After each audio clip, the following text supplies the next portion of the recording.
Namaste, I'm Ira Trivedi and I'm here for the Femina Ex Grazia Virtual Beauty Carnival. Today I'm talking about Pranayama. We all know how important Pranayama is, especially in the current times that we live in. My agenda for this particular video is to help you inculcate a daily practice of Pranayama in the simplest of ways. Why is Pranayama important? I'm going to give you just one line. When you learn how to control your breath, you learn how to control your mind. Why? Because, well, this is our nose, and this is the prefrontal cortex of our brain. This is the control room of the brain. This and this are directly connected. So when you control the breath, you control your brain. When you control your brain, you can start controlling reactions, and thus you can control your life. And of course, there are the umpteen benefits that we have to our lung, to our circulatory system, and to our general overall well-being. So now let's begin. We begin by just practicing a deep yogic breath. Most people breathe from their chests. They breathe from their throats. When in fact, we should be learning how to engage our diaphragm.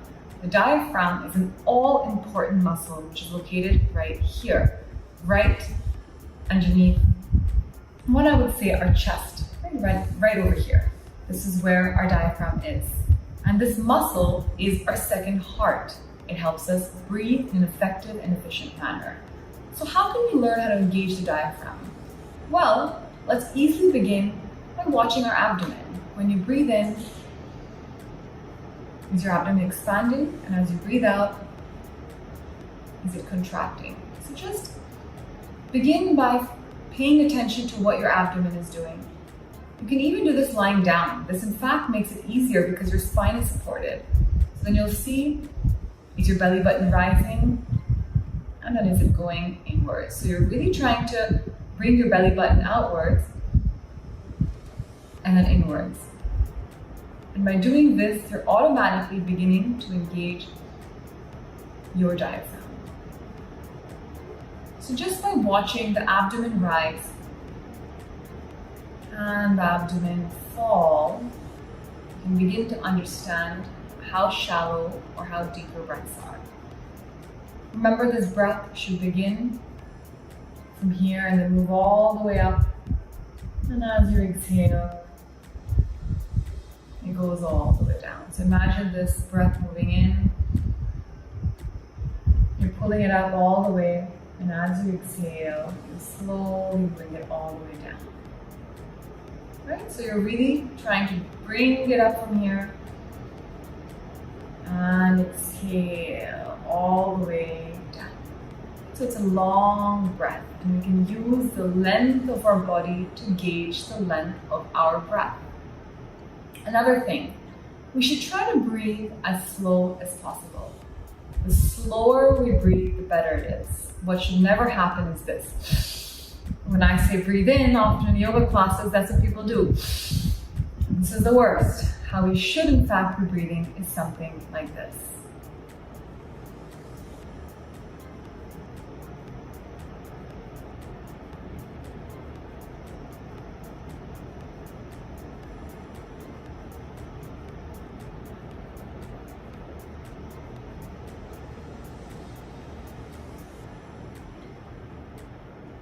And I'm still exhaling, right? Because that's one breath for me.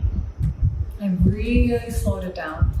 And when I do that, my breathing is becoming more efficient. And just by slowing down the breath, we are moving from the sympathetic nervous system of the body, which creates stress, and to the parasympathetic nervous system, which is the relax and rest response. So immediately, just by slowing down the breath, we move into a really wonderful place, and we feel that sense of calm everywhere. So even if you just begin by sitting for a few moments and just observing the breath and slowing it down, so that you're breathing in as slow as you can,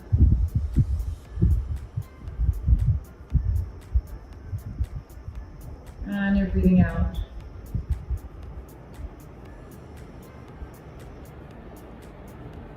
as slow as you can. That in itself is a powerful, powerful way to start.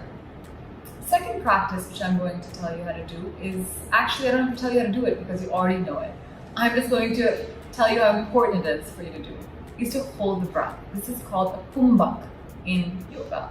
And this is so powerful. The kumbhak, or breath attention, is the best way to strengthen the lungs. Runners do this all the time. They just hold their breath and they see how long can I hold my breath for. We can all do this. Initially, you may be only able to hold it for 20 seconds or 30 seconds, but then slowly our capacity can go up, even up to a minute and a half. That's very simple for people to do, but you have to begin somewhere. So all you have to do is to sit up straight with the spine straight in a comfortable seated posture, even if it's just a chair. You're going to breathe in slowly and fill in 3/4 of the lungs, not 100% of the lungs, but 3/4. So you have a little bit of space left. Now hold the breath. Retain the breath and keep the focus at the point in between the eyebrows. Just close your eyes.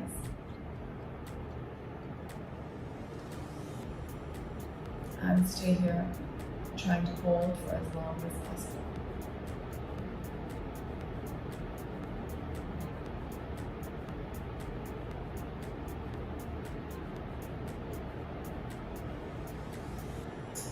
And then slowly exhale, right? Now I didn't complete up to my maximum capacity, but you can try and bring this number up as much as you can. This is the most beautiful and effective practice in, I would say, all of pranayama, just to simply hold your breath. All of us can do it. Now just remember that if you're doing these practices on a full stomach, if you've just eaten, it's going to feel uncomfortable naturally. So try and make sure that you're doing these practices on a relatively empty stomach. For example, if you have a bowl of fruits, then you can probably do pranayama an hour afterwards because it's not so difficult, heavy on your digestive system. So keep that in mind. If you had a big meal, a big breakfast, I would suggest not immediately doing pranayama till at least 3 hours. So keep that in mind, right? This is a natural response of the body. You'll feel uncomfortable if you've eaten a lot of food right before your pranayama practice, or even drank a lot of water. If you have a liter or half a liter of water before pranayama, you're going to find it really hard because the water is like in our body, right? So just allow the body to be as empty as possible. Now we move on to what is a kriya. It's not a pranayama, but it's called a kapalabhati kriya. It's a stomach pumping exercise. And I'm going to show you the correct way of doing this. So again, back straight, spine straight. And you're going to just begin pumping the abdomen.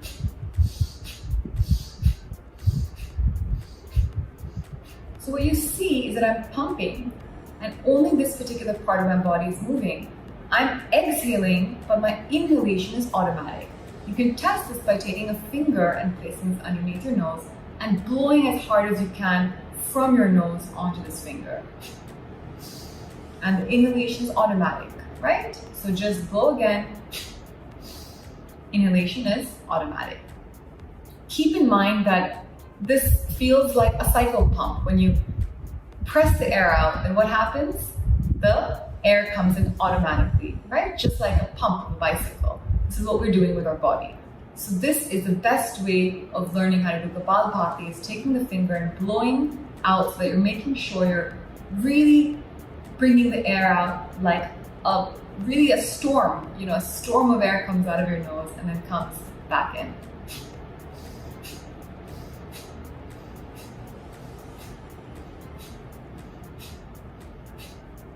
You can do the Kapalabhati practice for 30 pumpings, one round, then another round of 30 pumpings, and then a third round. And slowly over time, you can increase these pumpings. And now for our final practice, which is the practice of Anulom Vilom, the alternate nostril breathing. So you're going to take your hand, this is my hand, simply in a Vishnu Mudra. The middle finger, index finger are on the palms, and the other three fingers are up. Bring the elbow close to the body. Bring the thumb on the right nostril, other two fingers on the left. And just closing the right, inhale from the left in a slow and controlled way. Retain the breath. And exhale from the right, closing the left. Inhale from the right, closing the left. Retain the breath. And exhale from the left, closing the right.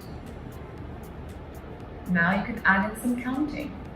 So let's begin from the left and we inhale on 1, on 2, on 3, on 4, closing both nostrils, retaining the breath for 4 counts.